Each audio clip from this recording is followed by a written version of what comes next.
Let's talk about 104 million. Liberia is a small country in West Africa, as you know, and like a lot of small countries, they print their money abroad and then they ship it into the country. It's just cheaper to do it that way. So at some point last year, the Central Bank of Liberia ordered up 16 billion Liberian dollars to be printed and shipped to Liberia. 16 billion Liberian dollars is about 104 million US dollars. So they put that money in canvas bags. They put it in 20-foot tall sealed containers. It entered Liberia. It cleared customs sometime late last year, earlier this year, and then it vanished. $104 million.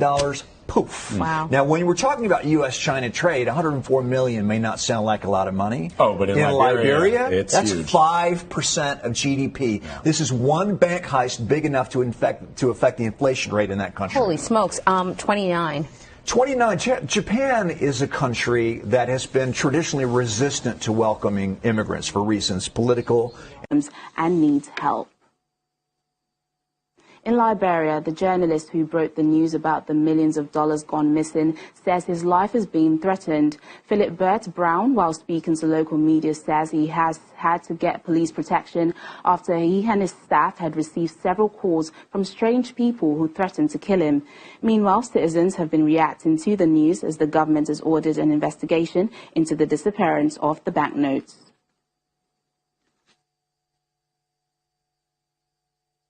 The level of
innocent people are dying, the students are saving, now we are go, we die, now we are go, please go, now we are go, now we are go, now we are go, we retire, oh, the we are go, the we are go, the we are go,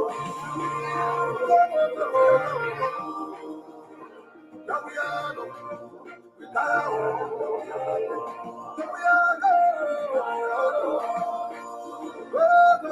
go, yeah, the we are go, retire, oh, the we are go, yeah, go, go, go, go, go, go, whoa, whoa, the we are go, yeah, go, go, go, go, go, go, whoa, whoa, the we are go. Babylon is bleeding, oh.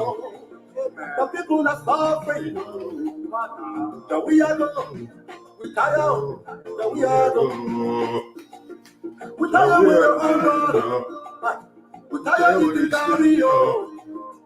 The we are go, the we are go, the we are go. Musicians are crying, oh. Hospitals are empty, oh. The we are go. Retire, oh, the we are go, the we are go. Man, this guy can sing.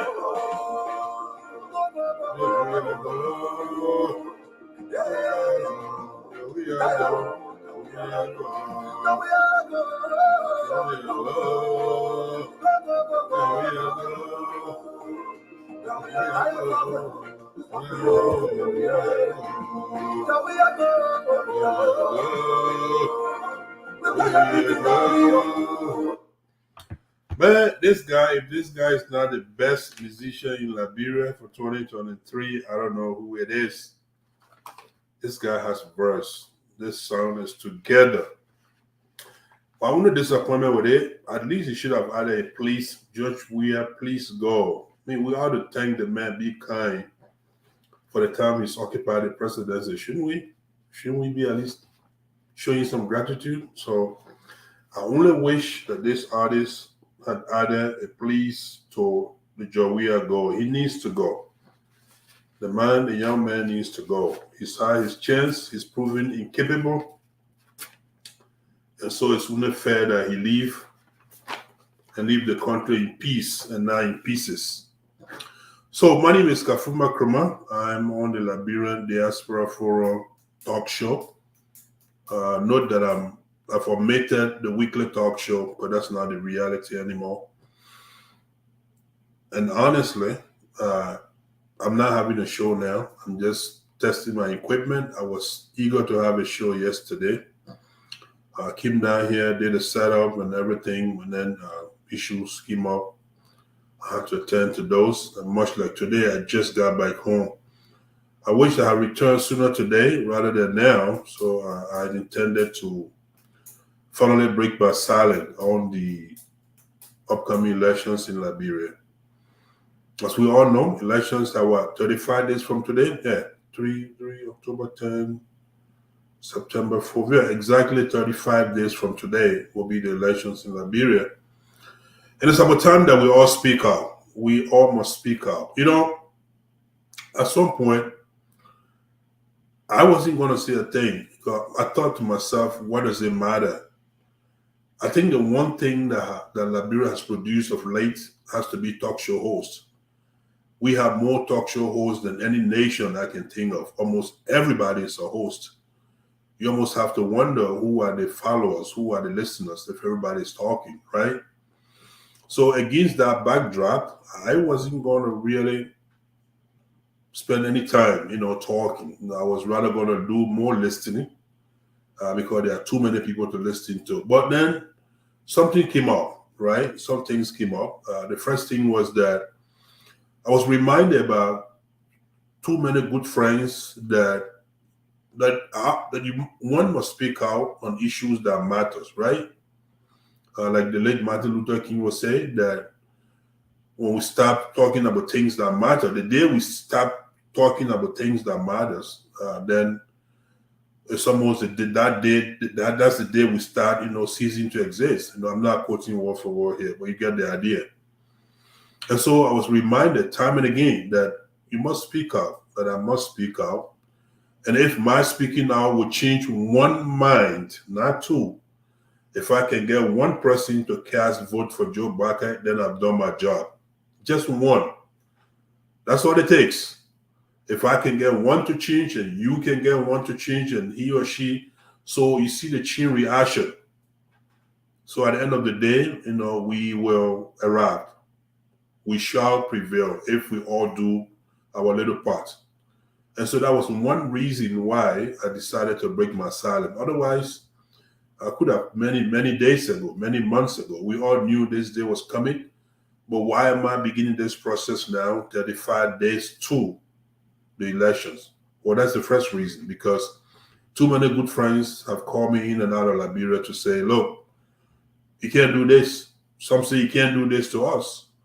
Some of us count on your opinion. Some of us do value your opinion. And so they pleaded that I come and speak on the issues that matter to our country, to ourselves, to our survival as a people. And so that's why I'm before this mic. What is the other reason I'm here? I happen to have a very good imam. I'm a Muslim, by the way, in case you didn't know. So my regular Friday imam, who's a former member of the parliament, former member of the Egyptian parliament, now an imam, he's very much politically inclined, and he talks to us almost weekly, every Friday, about the necessity of people speaking about things that matter. Oh God, does he spend a lot of time talking about it? In fact, this man has told us that when it comes to addressing issues, things that are oppressing people, depriving people of their dignified, inalienable rights in their countries of birth, when it comes to speaking to those matters, he has come as far as equating that to even a form of ibadah, a form of worship, for lack of better interpretation. So my motivation for coming out to speak this late, honestly, part of it I've gotten from my imam. The imam has said, when you see things that are wrong, when you see something wrong with a society, with a nation, with a people, any situation, when you see things not going right, it is Islamic for you to speak about it. It is un-Islamic, in reverse, to just keep silent and say, I don't have any fish to fry in it. That is un-Islamic, at least according to my imam. When you see things not going right, you as a Muslim, you as a human being, you as an African, you are morally obligated, religiously obligated to speak against the ills of society. You must speak against, let me rephrase that. So the way the imam puts it, that you have to do your part, the least of which is just wishful thinking. So if you see something wrong, try to fix it physically. If you're not able to fix this physically, then try to fix it with your tongue. Try to speak about it. Try to expose the ills of society. If you can't do that either, pray about it. Pray over the situation. And if you can't do that, of course, we all can pray, even in our hearts, right? But if you can't do that, then, of course, the very least will be just wishing that the situation will change for the people, for the better. And so as I listen to these wonderful, powerful sermons, Friday, week after week, I find so much guilt in me that why wouldn't I speak to this issue? Why shouldn't I? What am I afraid of? How much worse can it get in Liberia, for God's sake? Can it be any worse than it is? Of course, I do believe so. And you know when that could be? It's when these group of thugs, these people now call themselves leaders, running our country, giving them another 6 years, in my opinion, that will be the end of Liberia. You think it's bad now? You think it's bad in Liberia now? Well, just give them another 6 years. You know, the son of our former president, Chucky Taylor. Chucky Taylor used to say, you think you bad? I'm super bad. That was Chucky's famous line. I'm super bad. So if you think Liberia is bad now, my friends, give President Weah another 6 years. Then you will know what worse looks like from bad. Oftentimes we subconsciously use from bad to worse. but we don't really measure the two. Worse is got to be the superlative adjective of bad, right? It's bad, but we will go back. We will go from bad to worse. Why do I think so? A lot of time when, as a supporter of Joseph, and by the way, let me just disclaimer here. Let me be crystal clear, or let me set the basis, right? Since I've said this is not a show I've come to do because I don't have time. This show should have been yesterday, earlier today, but it didn't happen. So I've just come downstairs to pick up my equipment in preparation for work tonight until tomorrow. So I just decided, all right, I'll say a few things since I got the page set up. But I want to be crystal clear about the idea that I don't think our old man, Honorable Joseph Numa Boakai, is the only person, the only good candidate in the race. I'm not saying that. I don't believe that. I don't think that. I'm not that naive. But you know, everybody that I know that's running to replace President Williams, everybody that I know, if there are some I don't know, then I don't know. But what are you talking Cummings? What are you talking Gonglo? What are you talking? Even I'm listening coming off ACO. Every candidate, every presidential candidate I know in the race to replace President Weah comes October 10. Everyone is better than George Weah. Will be better, could be better. I swear I'm positive about that. President Weah is good at many things. He's a very kind-hearted Liberian. He was a very good soccer player. I need not tell you about that. The world knows that. But he's a very bad leader. Very bad leader. He has got no clue about leadership. He's proven that time and again. Many times he did it with the national team, who were dismissive of that. And even since he became a politician, the George Weah politician, all of us know the many different positions that he had, whether it was the peace ambassador thing, the office of the peace ambassador, coming down to Maserati County senator, and then finally to the presidency. He has not demonstrated leadership in any way, form, or shape. Nothing. This man has been elected to corrupt officials, corruption. Time and again, he cannot take a leadership stand. So indecisive of a leader. But the disclaimer I was issuing is that I know, let's say if you are an ANC and Alexander Cummings supporters, and you hear me say Joe Boakai is the best, well, I'm not ignoring the qualities that your candidate may have. But at the end of the day, we have to realize something. It is one thing to be qualified, to be competent, but it's also one thing to be known. Name recognition is a big deal in politics. Name recognition is a big deal in politics. I tell you this, yesterday, somebody called me. A couple of people actually called me from Liberia yesterday. And this is why this is necessary that we speak out about the national election as it draws closer. Because there are people, they may not be a lot, but there may be a handful of people, if you wish to call them, however small they are, but they do value our opinion. So I got calls yesterday, at least 2, from people who wanted to know my opinion on the upcoming election. In other words, they wanted to know who I support. Now, in all fairness, one of them was ACO partisan, and another was a member of a new party, NP, National Development Party, of Musa Sharif. So these 2 individuals called me. They were not ashamed. They were not embarrassed to call their parties to me. And yet they wanted to know where I stand. Their first question was, Bibra, which party are you a member of? I was also honest in response to that. I told them I'm not a member of any political party. As far as I know, I've never been a duly registered member of any political party in Liberia. And even to date, I'm not. So I can support Joseph Boakai. That doesn't mean I'm a UP partisan. I'm not. I've never been. There's no record. No political party has any record of my name, my full name and signature as a member. Notwithstanding, if a party puts up a good candidate, we will support that. Maybe you can turn us as independent voters, independent thinkers. But I told these people, these two gentlemen who called from Liberia and wanted to know where I stand on the elections, I told them I support Joseph Boakai.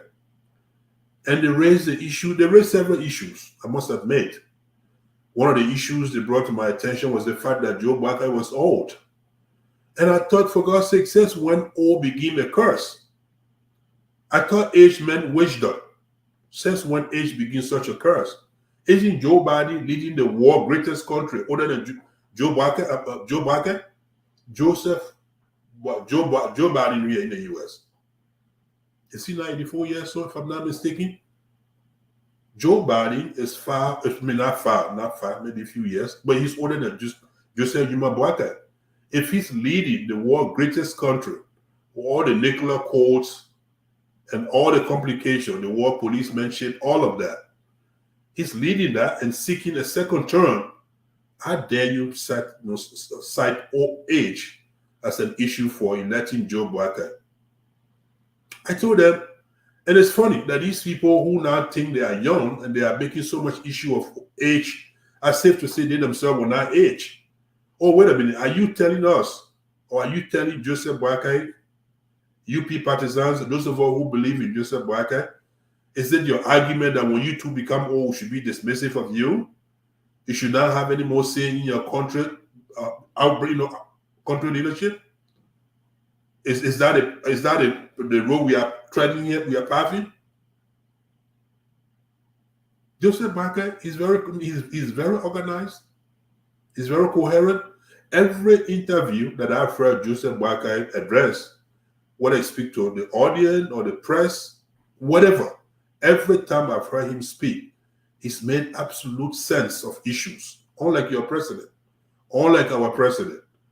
When's the last time, President, we already took on any national issues and make complete sense of it? As young as he is. Since when this thing begin about the young versus the old, what kind of new battle are we starting? When we know all of us going down the road of aging. Oh yeah, so when we start bashing old people today, so when we too become old in a few years, few decades, will we want that to be done to us? I tell you, I always say, do unto others as you like to be done unto you. What's wrong with Joseph Boakai being old? How does that take away his ability to lead Liberia to a higher height? I also thought his old age means wisdom. I thought that's what age always meant, for the most part. Now, oftentimes, when people speak of experience, and I get it, like one of the callers, like, well, they said Joseph Boakai has experience. And I was very clear about it. Joseph Boakai has experience in government, but so does President Weah, right? President Weah has experience. The difference is Joseph Boakai has a better experience. Unlike President Weah, he does have experience. 6 years of 5.5 years, almost 6 years of presidency. You can't discount that. You can't say the man doesn't have experience. I'm not saying that. But I'm saying there's a good experience, and there are also, there's also a bad experience to have. And so President Weah experienced over the last 5.5 years, you are the witness. You can attest to it. You know what kind of president he's been. The man has not been able to bring one corrupt official to book. This is the president who lobbied to deliberately, mess with the Supreme Court, the highest court of the nation. So what was Justice Janet's crime at the time? Forget about the fact that he's a Mandingo man. Let's forget about the fact that he's a Muslim man. But what really did Justice Janet do to deserve being kicked off the Supreme Court bench? Who does that in the way that it was done? And you think that's a good leadership? That's a good country? That is a good government? Don't you wonder why Liberia cannot attract investors? Because those are the key indicators of a peaceful nation. How reliable, how fair, how stable your country is. And those questions are often reflected in your justice system, the rule of law. If I come invest my money in this country, if things don't go right, if I'm taking advantage of, am I able to run to courts? Would I get justice? Is the executive not able to manipulate the justice system? Can I trust the Supreme Court? Of course, in Liberia, you cannot. We know money buys justice in Liberia. Money, connections, that's what it is. That's what it is. And so I told my callers, I said, I'm voting for Joseph Yuma Boakai because, number one, I believe he's very competent. I won't say he's the most competent, but he's very competent, very capable, and very much ready to leave Liberia from day one onto a better road. He's been there, done that. But most importantly, I'm voting for him. I'm recommending him to you too, I told them, because of all the other politicians, apart from the George Weah man, he has the most name recognition, and that matters in politics. It does. You can be as good as Kim Pele on the soccer field. You can be as good, better than Kim Pele. Be as good as Messi. But if it's on the political field, you also need to be known. I would think if it was soccer, even if nobody knew you, but maybe you could prove yourself, right? But unfortunately, it's the reverse is true in politics. People have got to know who you are, and they only know who you are based on what you've done. If this old man, to use, for lack of a better term, to borrow their own terminology, if this old man right behind me, just say Yuma Boakai, let's say if he's served government for 40 years, however many years you want to term it, and yet in this 40 years of service to our nation, these people really can't find any dirt on this man. They've tried to make up story left and right. Oh, he got dismissed from LPMC, LPRC. He's a corrupt official. Thankfully, if any of you are my friends at all, you will note that I've been posting several videos of Honorable Joseph Yuma Boakai of late, one of which was a video from the late Dr. Emma Plata Soda, who was a former interim government president, in whose regime it was alleged that Joseph Boakai was dismissed for corruption. Well, Omer Sawyer, I got a video here, set that record straight before he kicked the bucket, right? I think that was the last thing he was waiting. God was holding him alive to do before he died.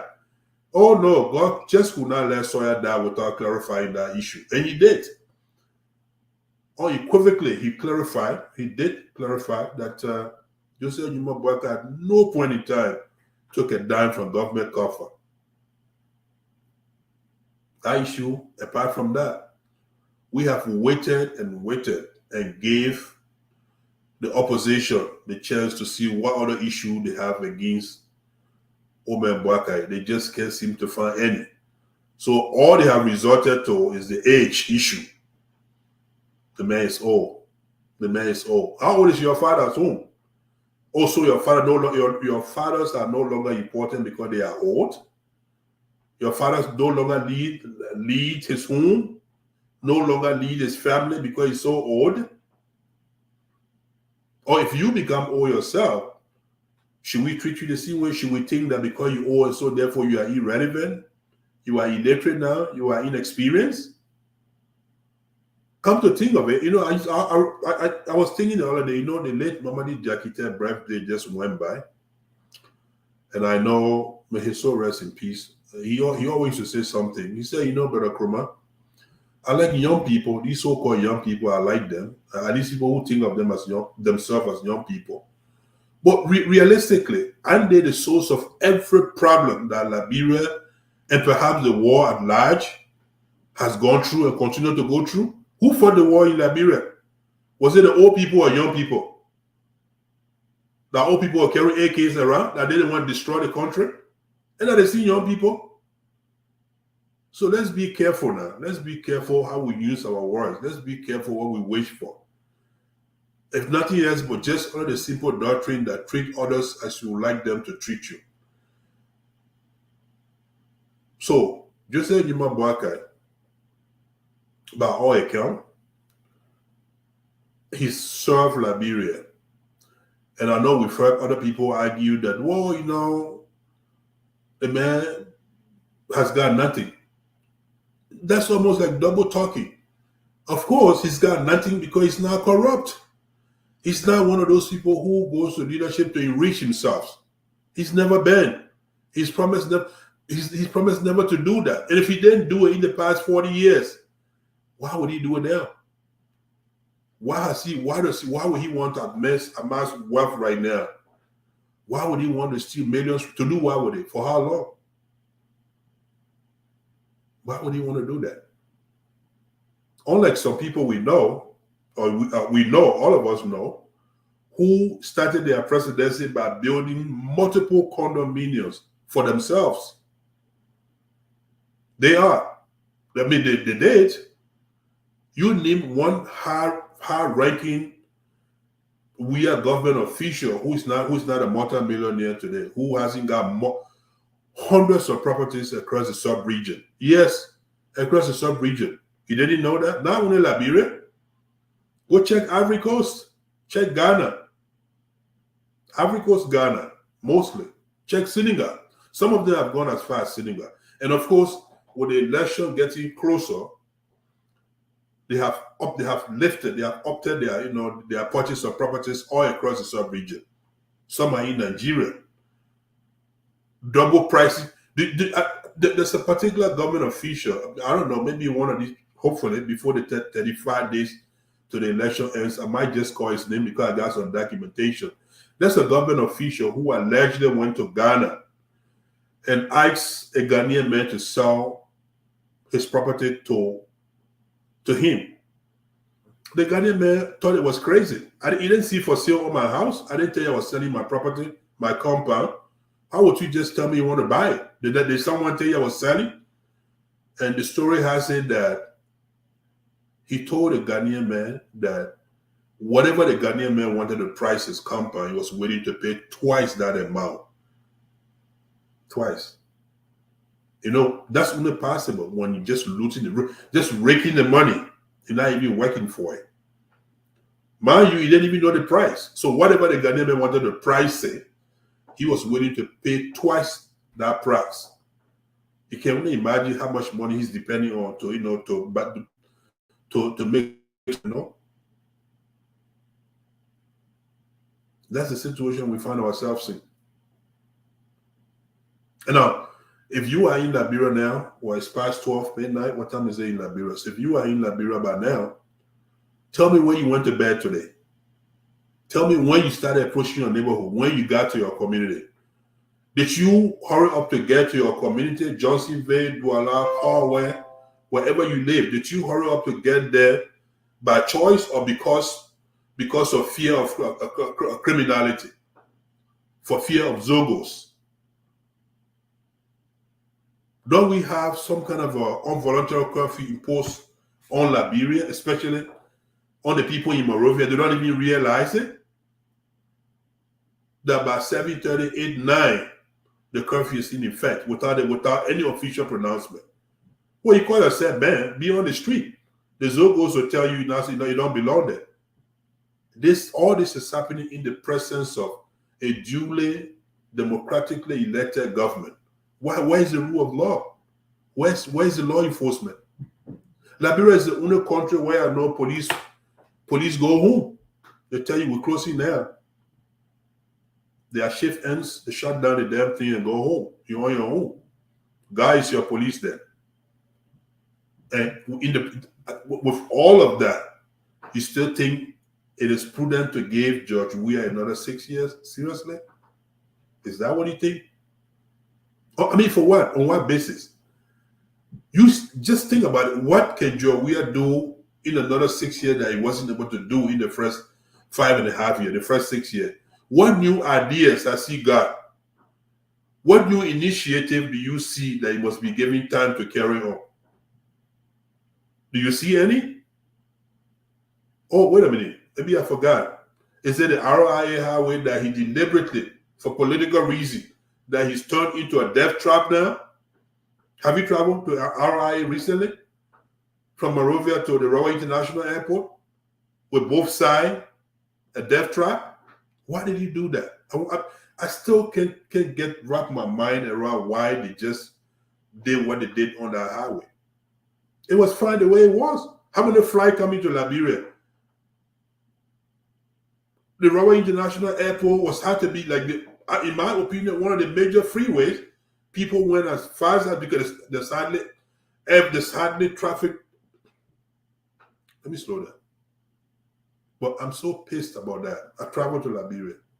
And now when you go to Liberia, you better hope to get there during daylight because it's so difficult to drive at night. And let it not be raining. Then it's worse to drive from RIA to Monrovia. Because this president and his people, in the name of politics, giving people false hope when they jump on it and dog hole on both sides of the road. You can't even go far. And what happened since then? This is the man who's known to be a soccer legend, football legend. Let's take the soccer out of it, football legend. Everything that he now enjoys is connected to a football skill, God-given talent. Everything that he now enjoys in this life. But under his watchful eyes as national president of Liberia, the SKD stadium was condemned a few years back by FIFA. Just when the war former best is sitting as president, what has he done since then? Now, I know I heard there's rumors of a new stadium being proposed, but you know how many proposals we have in Liberia? Do you know how many grounds President Weah and his people are broken? Groundbreaking. Whatever happened to the Bowling Island, right, under the bridge there? They continue to break ground everywhere. And the funny thing is, when they break this ground, they never reconnect them. So pretty soon we'll all be walking in broken grounds all over Liberia. Or the president broke ground today.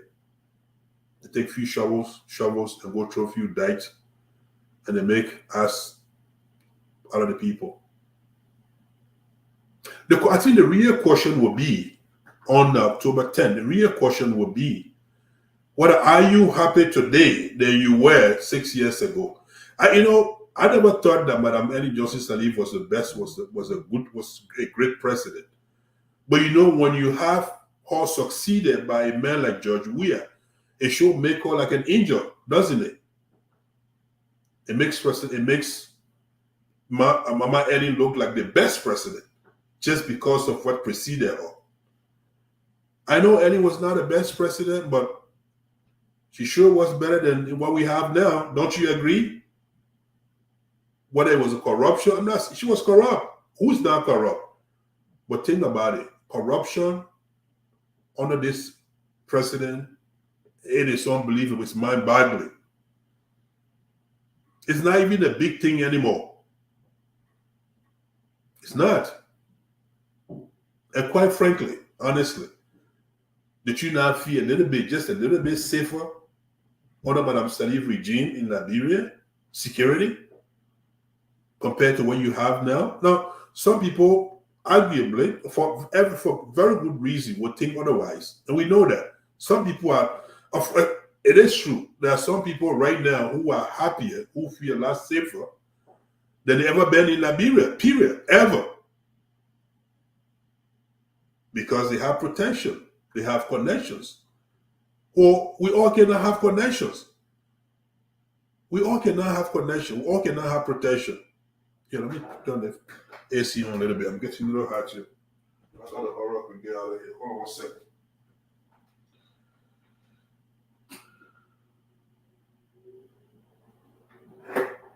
Just a little bit. Okay.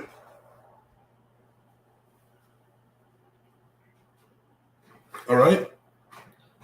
So I will be beginning today, inshallah.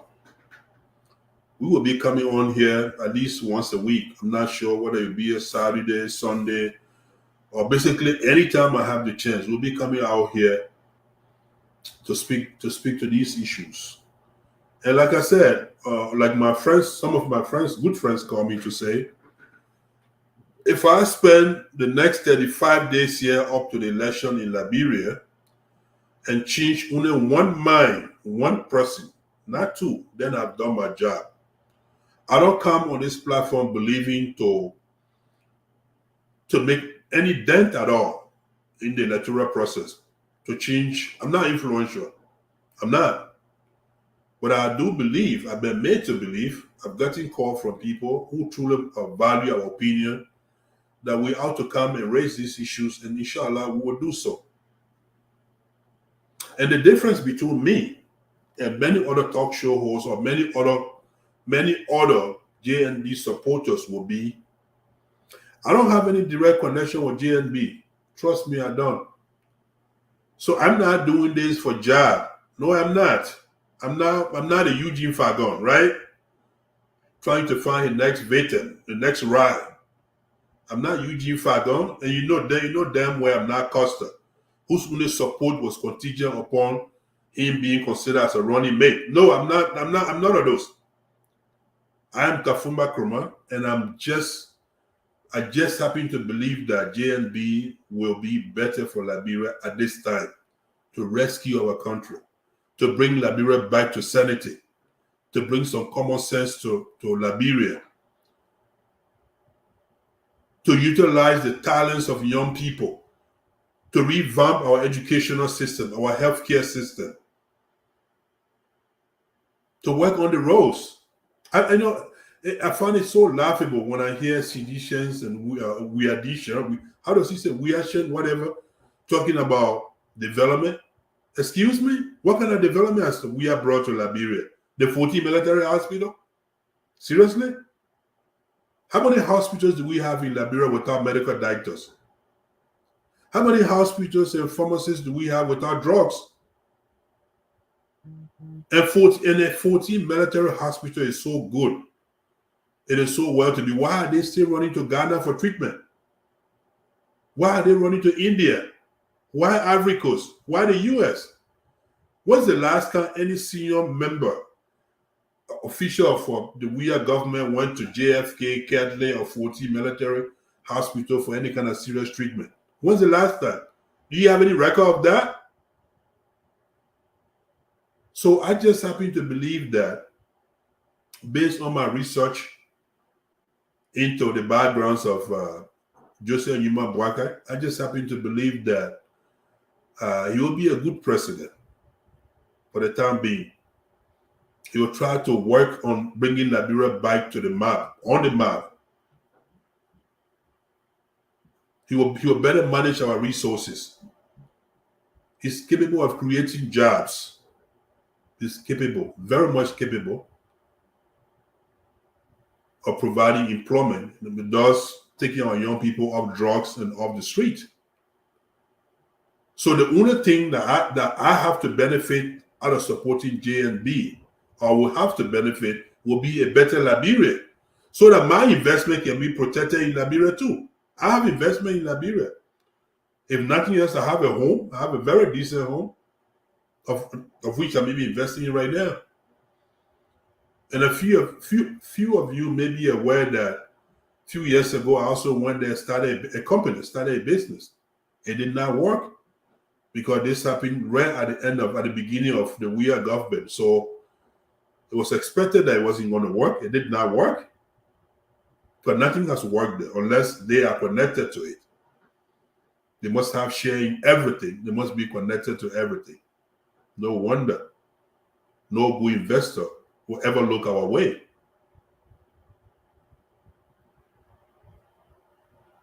So if you love Liberia, think Liberia, and want to build Liberia, like JNB will say, I think it is incumbent upon all of us as Liberians, anyone who has connection to Liberia for that matter, anyone who wishes to see Liberia prosper, to wish for change, a change from this leadership to a better one. And by all account, by every stretch of imagination, calculation, the closest person to replacing George Weah as Joseph Newman Boakai. Let's give him our support. If you cast your vote for for ANC, for whatever other, there are 46 political party, right? 46 political party, registered political party that will be taking part in this October 10 election. So if you decide to give your vote to any other candidate other than JNB, you'll be dragging Liberia backward. That is the hardcore truth. You will be dragging Liberia backward. It simply means you really don't have Liberia at heart. That's what it means. Now, there's a legitimate fear about JNB's election, which I get. Some people have said that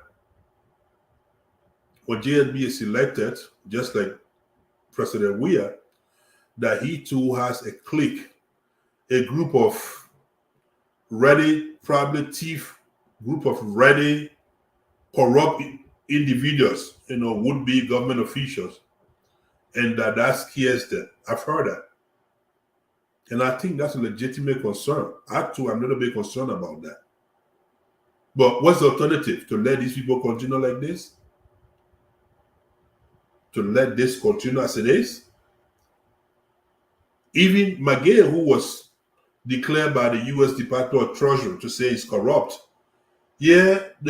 surprisingly, to our utmost surprise, he left the Ministry of Presidential Affairs, but we are fully aware that he's still being sponsored and supported by the government in this Magibi County next senator, right? He's still running on the same party ticket that the president is running on. So that means the president still, supports the man.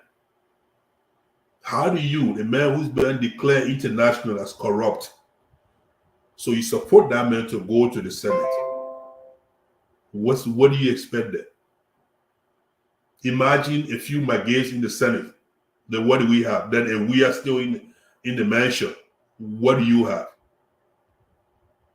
What can you possibly have?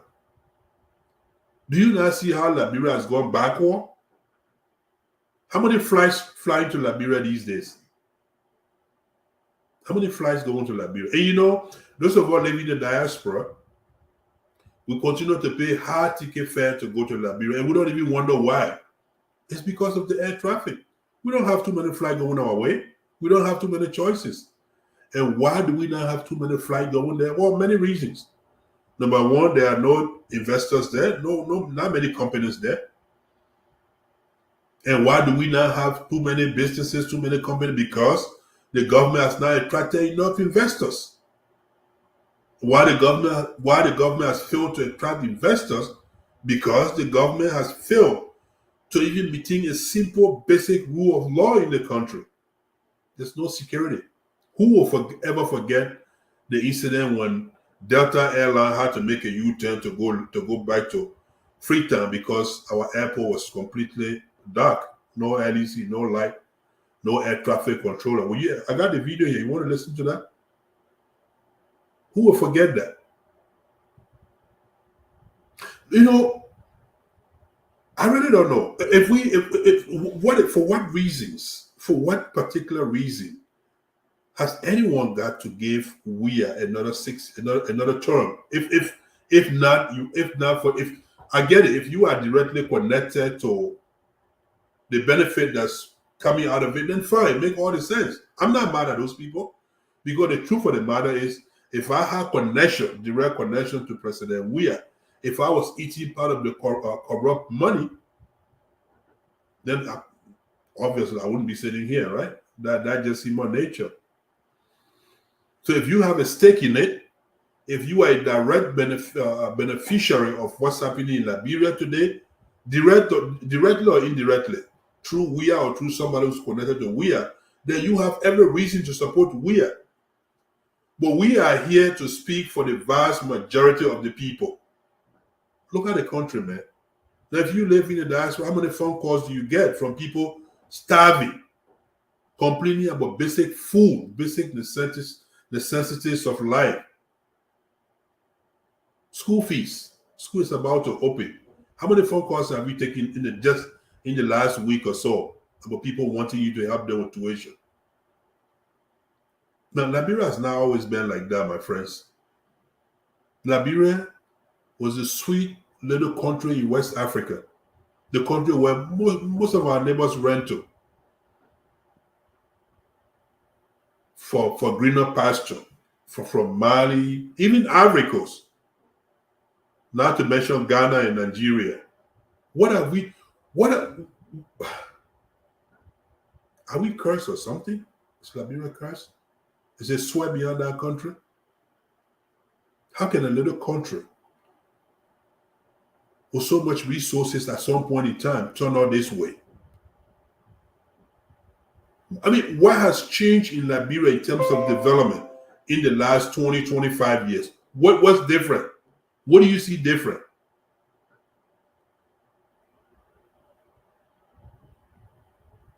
With few Lebanese Indians, nothing against them, running in and out of Liberia with strong ties to some government officials ripping our people off. Is it funny that Liberia has 2 cell phone companies, Lone Star and Orange? That's it. Now you imagine how many choices your people have in Liberia. Imagine that. And you wonder why Lone Star, from time to time, they continue to slice the data that people buy. You know how many times they've cut the data? It wasn't just before Ellie left. $1 scratch card in Liberia was enough to keep somebody for a whole week almost. As soon as these people came, the people you know and I know, as soon as they talk about the country, they started hating the people with heavy taxes. They wanted people to prepay taxes. Can you imagine that? They wanted people to pay the accident to pay taxes for years in advance. And the people have no choice but to continue to shift the burden on the masses. Of course, these people don't care about the masses. They care about themselves. They care about themselves. The few powerful guys who don't ever want to go broke again. They said they've been poor and they know what poverty is like. So they dare never to return to that situation anymore. And so they will do anything and everything to take your money, including leaving your people in desperate need. Which sector is not suffering that? Just name me one sector in Liberia that you know of that's doing well. One sector, not two. Every sector is troubled by the hardship. And let me tell you. Now, I know we've all been monitoring the news or international stage, right? You see all these coup d'etats. What I see in Mali, Burkina Faso, Niger, and of recent in Gabon. There's a reason why these coup d'etats are happening.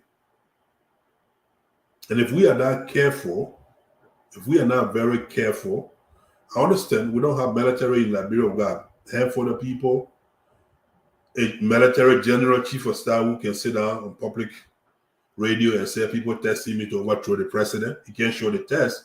I know. We may not have military in Liberia, but we just need to be concerned. Because everywhere these coups have taken place, if you read about them, it's not just about their age. Now, I understand when you mention Bongo of Congo, for instance, Gabon, for instance, it would seem that all the Bongos have been in power for over 55 years, 56 years. The people were tired. That's true. But you know what else what else the people were tired of? The high rate of unemployment, which is ever present in Liberia. What's the unemployment rate in Liberia? Or maybe should we reverse that? What's the employment rate in Liberia? How can we have young people graduating from college universities every semester but they can't find job for them. You know the only job that was created by this government and the job that most college graduates, unfortunately, are forced to turn to? It's buy your scratch card. Every corner you pass is buy your scratch card here. And in fact, that's what a very highly determined, those who really got no opportunity. Is that the kind of job you want your children to, your son or daughter to do after graduating from college? The coup d'etat in Guinea, Conakry, Niger. Now, Conakry, of course, folks there will also cite the idea that the then president Alpha Conde changed the constitutional term to keep himself in power for a third term. Now, this record, if you check my old video, you'll see I personally spoke against those. I never liked that idea, whether it was in Ivory Coast, Alassane Ouattara, or in Guinea. I did not like that. But apart from that, though, the other concern the young people have comes down to the same employment, the living condition, hardship in the country. People graduating, no job.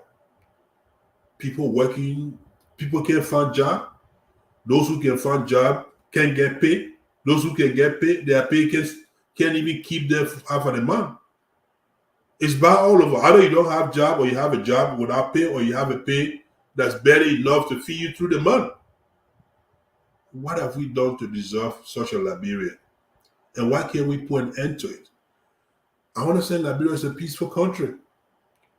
Oh yes, now it's not so than ever before. Because otherwise you would think that for a country that just survived 14, 15 years of civil war, not just, but that did at some point in time, you would think people there will have, will be prone to violence. And they are in many ways. But, on small scales. That's why we are still able to drive on our freeways, from Monrovia to Ganta or Buchanan or Boakai on the highway without any fear of any armed robbers along the way. But, it comes a time when you push people against the wall that they just have no other option. They will have to bounce back. And I hope, brother, that this leadership will understand that and let this thing go. They should. They should. When you talk to every four out of 5 Liberians that I've spoken to of recent about the upcoming election, and many people seem to be getting this right. But of course, the only fear they have is that this government plans to rig the election. Rig the election. Haven't you heard that? That's the fear that the people have. The people are afraid that the government will rig the election. There will be cheatings.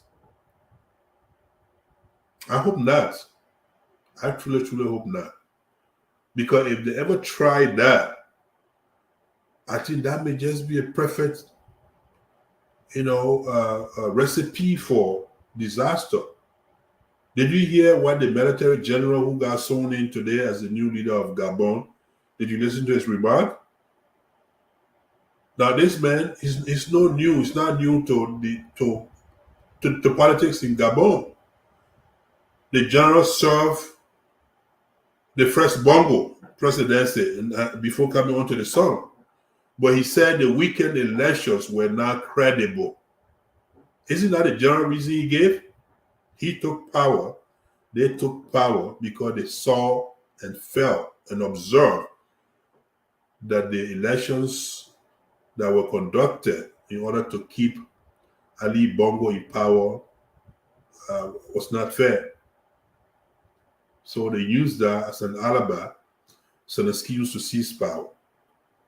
Could it seem happy in other countries, including Liberia, if the elections are not conducted fairly? If someone thinks that their ex-girlfriend now runs the elections commission, and so therefore they can declare themselves winner and think it's all good? Could they cheat because they feel that They have removed some critical verses of the Supreme Court bench and implanted their own people there in preparation for what could be. Let it try the people, the will of the people. Let them give it a try. Let it try it. Chancellor used to say that when we reach to that bridge, we'll cross it, right? We're not at the bridge yet. We still got 35, 34 days to that bridge, or maybe a little longer, since it might take a few days to declare as to the winner. So you can tell these people, on one hand, these people, they are confusing. They are so confused, and they're beginning to confuse all of us. When you hear them talk about one round, clearly you know that they are thinking evil. You know, you and I know the election that brought Weah to power. President Weah was by far popular then than he is today. Don't you know that? Were those not the days when people used to go pin CDC on their body, on their bare body? They didn't have to buy t-shirts for people. They didn't have to bus them. They didn't have to transport them. Those were the days when people walked miles. People walked from villages, from towns, from counties in the name of George Weah, CDC. Not today, though. How many people you see in CDC racing on their bare body, on their bike, on their stomach, on their chest? Very few. CDC now has to bribe people to come to party headquarters. What? If you doubt that, what happened with Darren's Delon election in Monrovia? Then which one of the high-profile seditionists didn't go and lift Thomas Fowler hand up against Darren's Delon, including President Weah himself? All of them supported, all the heavyweights went there and they were defeated massively. That tells you the Weah of yesterday is not the Weah of today. And they know that. And if they know that, then how can they be saying that they're going to win one round if they're not thinking about something else? Could they be thinking to declare themselves winner either way? I hope not. I really hope not. Now, if you see that to that end, you think that maybe, just maybe, they are contemplating on, doing some foul play. But on the other hand, when you see the rush that all these government officials are rushing to the surrounding neighboring countries, to the Ivory Coast, to Ghana, to Nigeria, to Senegal, buying properties all across, that's also a sign of preparation to leave, right? I would think there's something in them that tells them that this is it, this is the end. We may not survive these elections. We may not go beyond October 10 election. And so they are raking the remaining money. Whatever they took, they're trying to take whatever is left and running to buying all kind of properties in Ivory Coast, in Ghana, houses, compounds, buying shares in companies. They are afraid to come to the West now because, the West issue of bringing stolen, corrupt money to the West is becoming much more complicated. Sometimes you get it back. Sometimes you don't get it. Sometimes they put you on trial for your own money. So they are not bringing us far again. Back then, they used to, all the people, the stupid people that they used to run to America, come buy houses and buy share in companies and all that. But that America is different from the America of today. And so the new idea our corrupt officials have come up with is to either massively invest in properties in Liberia, building, apartment, rental properties. And Joe Boakai was on the show today. I don't know. I'm not sure what is it called. Watching. I'm not sure if it was. I think it had to be. It was one day ago. A video said. Some of you may have seen it. And the journalist asked him two questions I pay attention to. One had to do with his relationship with Madam Ellen Johnson Sirleaf this time around. And his answer to that was that all the years he worked with Madam Ellen Johnson Sirleaf, they never had any beef, any dispute. They got along. But Madam Ellen Johnson Sirleaf is an individual who has the right to think whatever she thinks. If she wishes to support Joe Boakai, fine. If not, she has the right not to. She didn't support him the last time. And all of us, including herself, living the consequences of of that now. If she feared Joe Boakai because she thought that Joe Boakai would have embarrassed her or her son, then CDC, we are government, embarrassed her son anyway. Then they pull Ellen Johnson Sirleaf's son in handcuffs, in orange jumpsuit. But that was one caution to Joseph Numa Boakai. And then, of course, the other caution had to do with the cost of living in Liberia. The situation. How he thinks things can be brought, back to normal. How we can improve the lives of our people. Look, Joe Boakai is simply an intellectual, one who is truly ready to hit the road from day one. Immediately upon inauguration, you will see Liberia taking turn for the better if we elect him. At least that's what I think. It takes courage for me to come and speak to or for a man that I have no personal connection with. And this is key. I want you to consider that. I'm unlike many other persons, let me say, who speak for and in support of Joe Boakai. Many of them do so in hope of getting jobs, but not me. My only hope out of Joe Boakai presidency will be a normal Liberia. Folks, in case you don't know, the Liberia we have right now is not normal. This is not a normal Liberia. Not the one I've always known.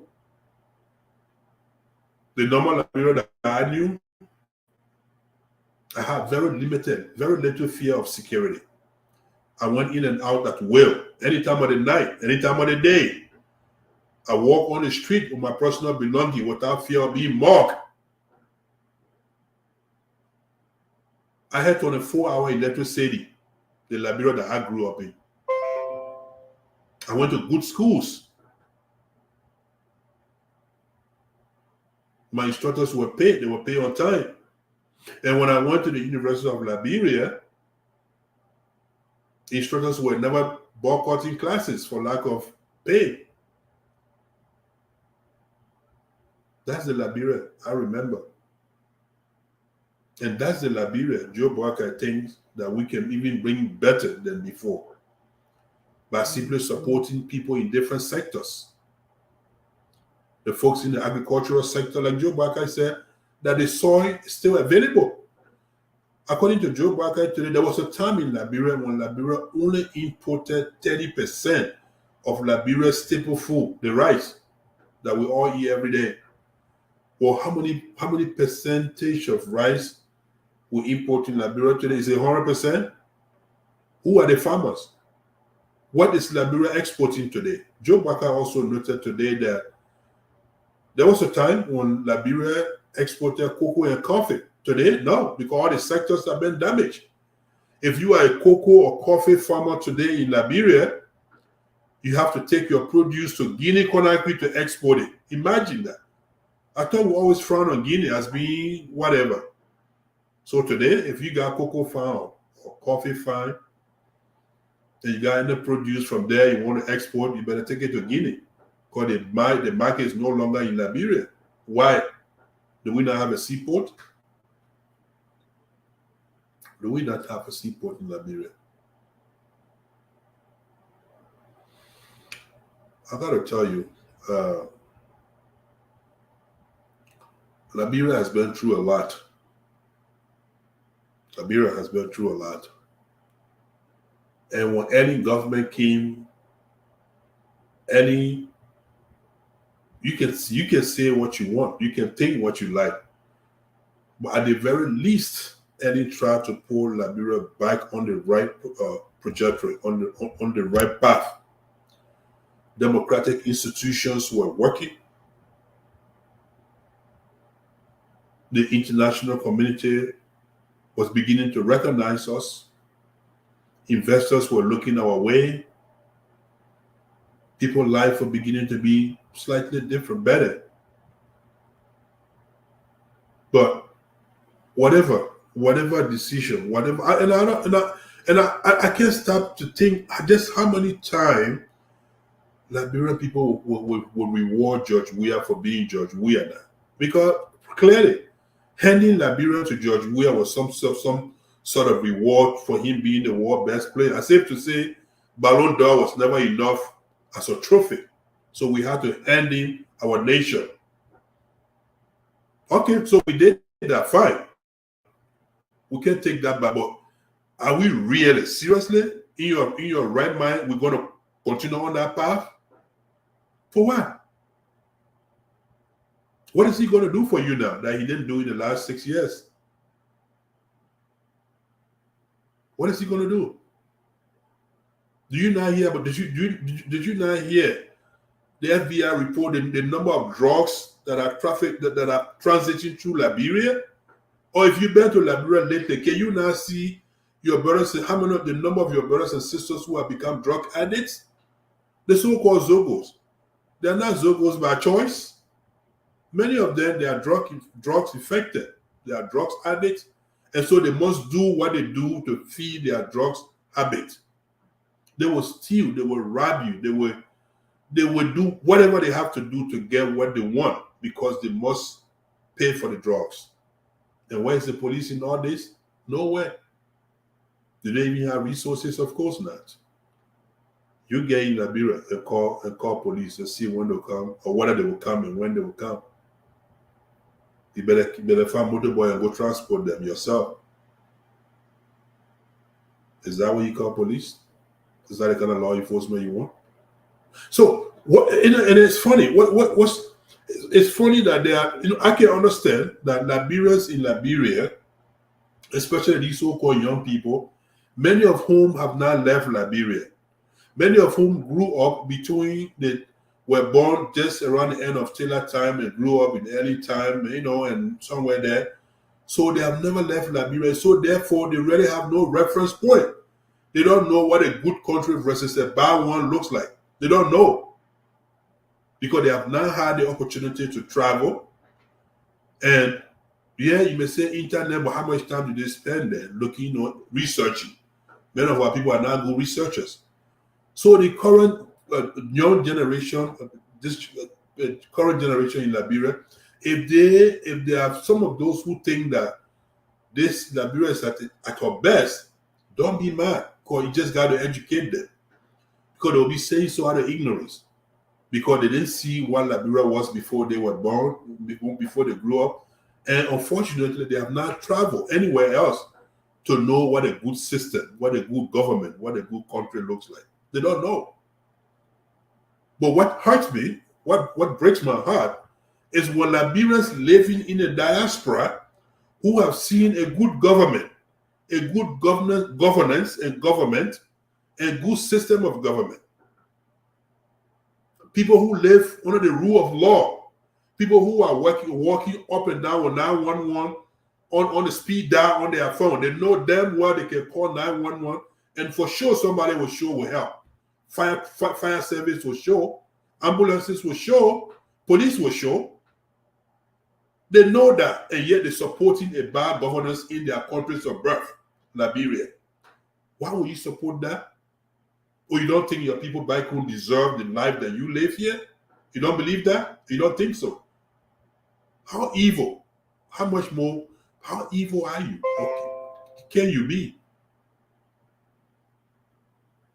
You got running water in your house, at your job, 24/7. You take shower at will. You got current, electricity. How many of you carry power banks in America? You got charger in your car, you got it to your job, you got it to your house. How many of you carry chargers in Europe or America? I mean power bank, rather. That Chinese, whatever. What about roads? I got some friends who just called me. They are on their way back from the long Labor Day weekend road trip. Took a road trip to Texas, Houston. They could have gone anywhere in this country on a good, decent road. Is that why you don't want your people to have back home? And that's why you're supporting this kind of corrupt regime of President Weah? I'm going to get done with this show here. And by 3 in the morning, I'm going to get dressed and go to work.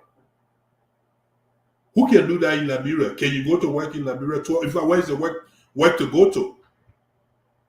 And you get out in the street, 1, 2 in the morning. If you're not part of the power that be or special security, or you're not part of the Zogo group, you get out in Liberia. They'll show you.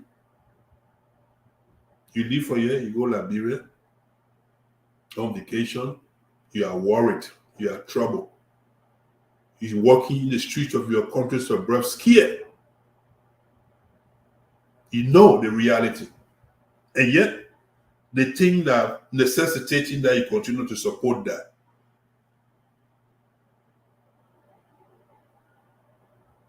So, Joe Boakai, on that interview, to conclude his appearance on that interview, when he was asked about corruption, the old man was clear. They asked him whether, if he does become president, whether he intends to, probe into corruption or corrupt government, corrupt activities of the past. And he made it crystal clear. Honorable Joseph Yuma Boakai said that he is of the opinion that people should be prepared to explain their wealth.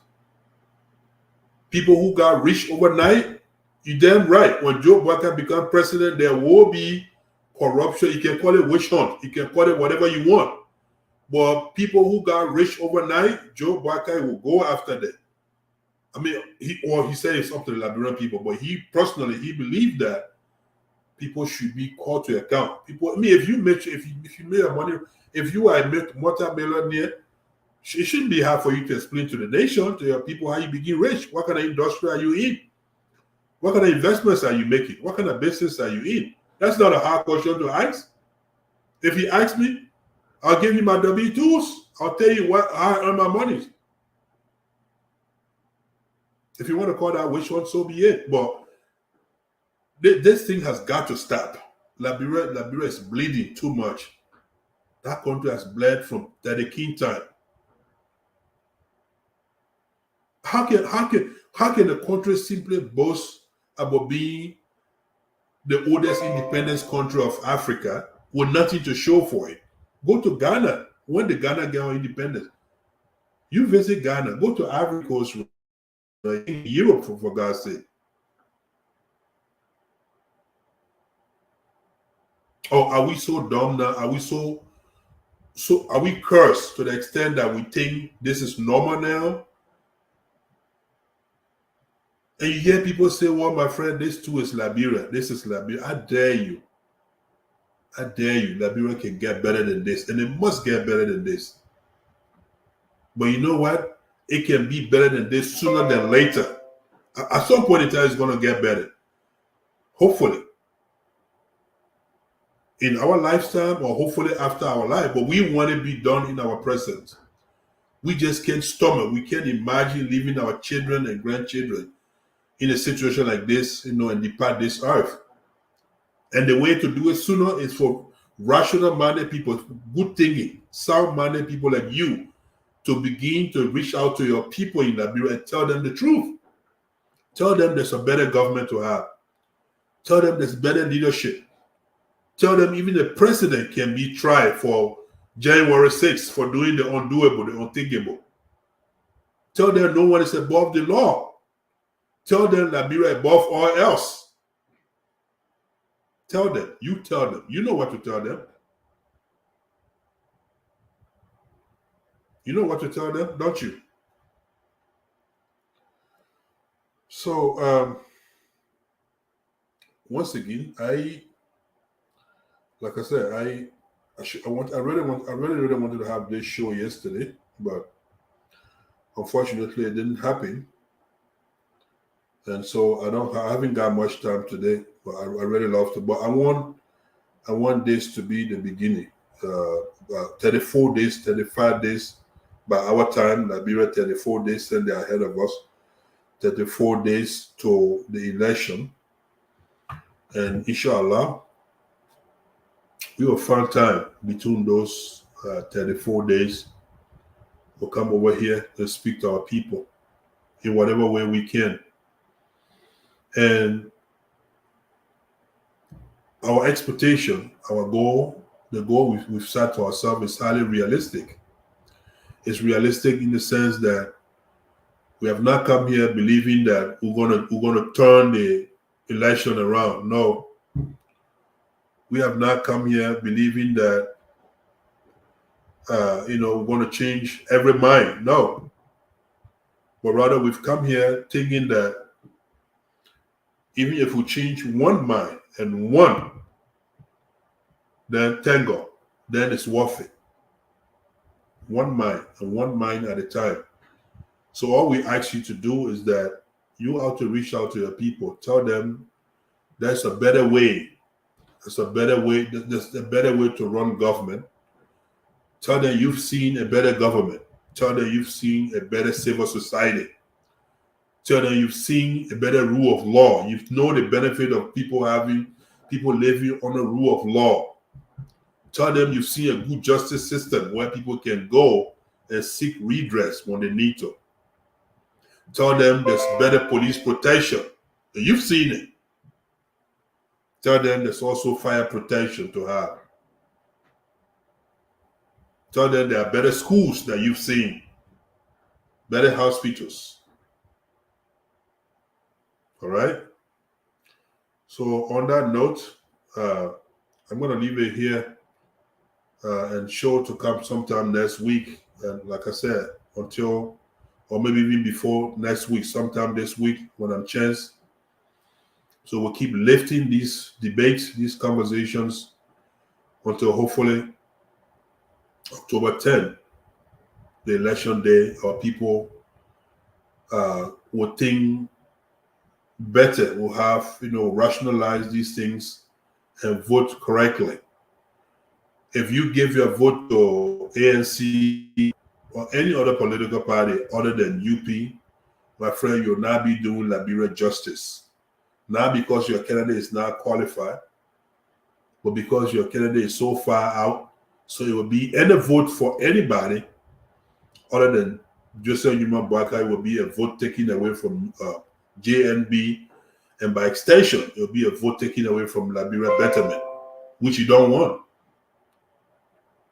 I like a different candidate, but I know giving my vote to that candidate will be a waste of my vote because it's not going to put that candidate across the finish line. You know that.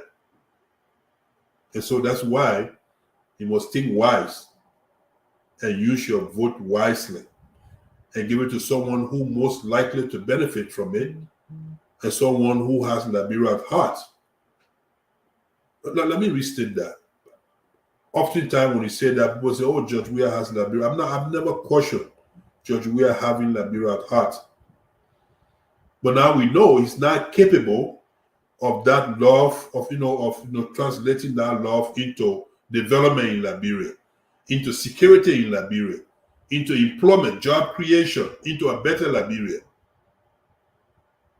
The old man does. It comes with age, it comes with experience. And that's why we must elect Joseph Numa Boakai comes October 10, 2023. So I rest my case for now. How has Shopify enabled your business to scale? Shopify has enabled my business to scale in so many ways. What is that? I'm trying to find. I love this job. We must go.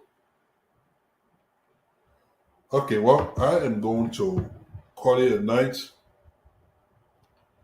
and get ready for work, get ready to do my prayers and head out for work. If I offended you, that's not my intent. And if I sounded like you, well, then thank God, then I've done my job. And I want you to join us sometime this week or next week for us to continue the dialogue. Here you go. We are go.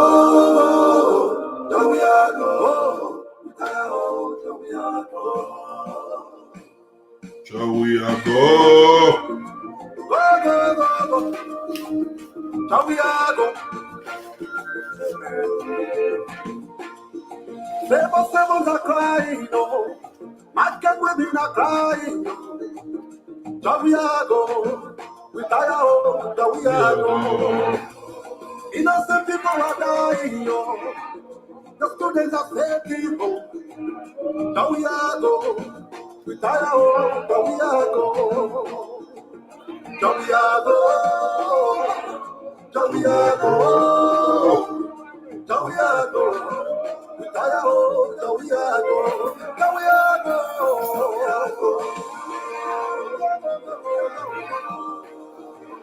Down we are go. We tire out. Down we are go.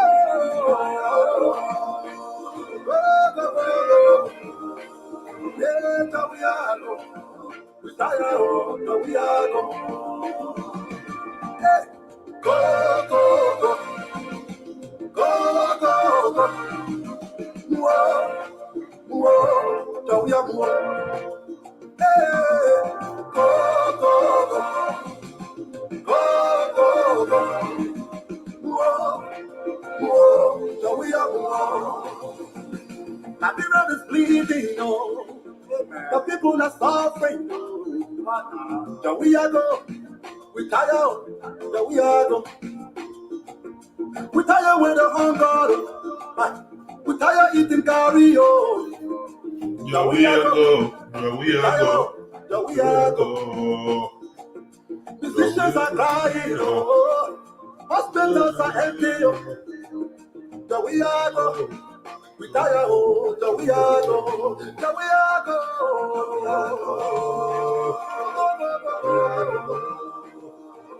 Yeah, we tired, down we are go.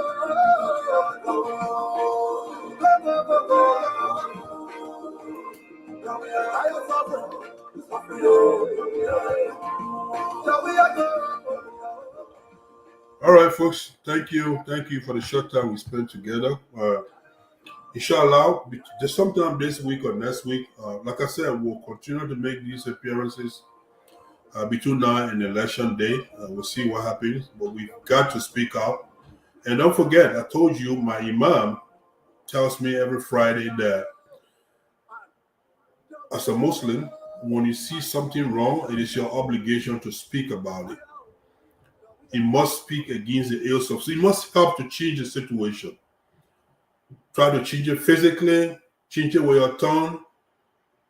If you can't do the physical change it with prayer, or change it by just wishful thinking. So all of us here can help to support the change in Liberia. A change in Liberia is very necessary.